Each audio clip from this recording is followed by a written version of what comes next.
part looks different than another part. The next part I want to talk to you about is certain foods like s'mores or hamburgers have different layers to them. And when we paint with the glaze, you're not going to want to get, the ketchup onto the hamburger in looking like you just brushed it there. You'll want it to look like it was poured from a bottle. So in that case, what you would do, instead of making one solid form, you would make, and I'm going to make a mini one here. So I'm going to start by making my bun.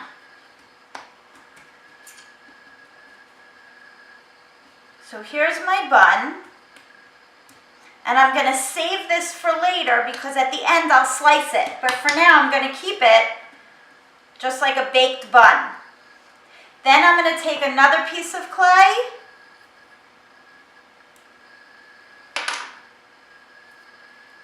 and I'm going to make my hamburger. So I'm pinching and pulling. So I'm going to check for size. That looks like a pretty good hamburger for the size bun. Don't you hate it when your hamburgers are bigger than the buns and they slide out? So there's my hamburger. I might want to think about texture also on my hamburger.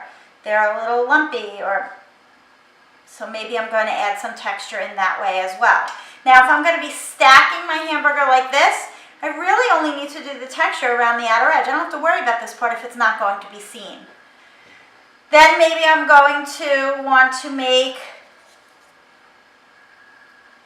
a slice of tomato. So in that case, maybe I'm going to use my needle tool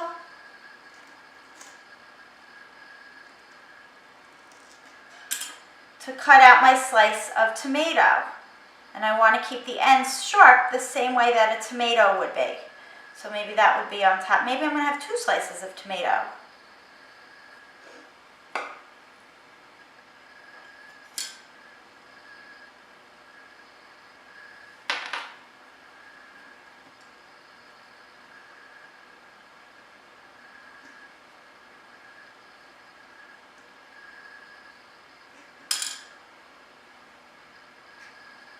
Now I could add in also a slice of cheese. So you can always take a rolling pin if you need to make something a little flatter or larger. And then my rolling pin, maybe this cheese, that's maybe a little too large, so I could trim it a little bit. And this cheese is going to melt down, so I want to bend it a little bit. I want lettuce on my burger. So thin pieces of clay and pinching around the outer edge will make it look like lettuce. And then when we glaze, and you glaze with I have many different color greens, that'll become to look like lettuce. So the middle I want to keep a little thicker, just so that it has a little substance. Maybe this is too big. Rip it a little bit, lettuce is ripped. So I could put my lettuce on like that. I could make small worms and drizzle them across like this to look like ketchup. But if I were closing up my burger, you wouldn't see those things drizzled across because they would get covered by the bun. However, you don't have to serve it closed like this. You could slice your bun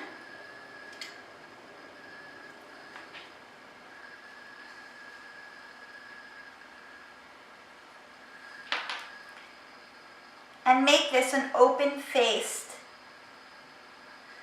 hamburger like this.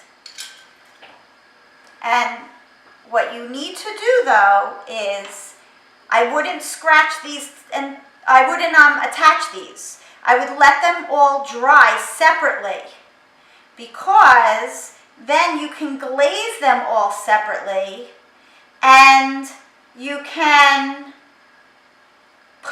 stack them together once they're glazed, you glaze both sides of everything, and then you stack them together, and in the kiln for the glaze firing, they will fuse together.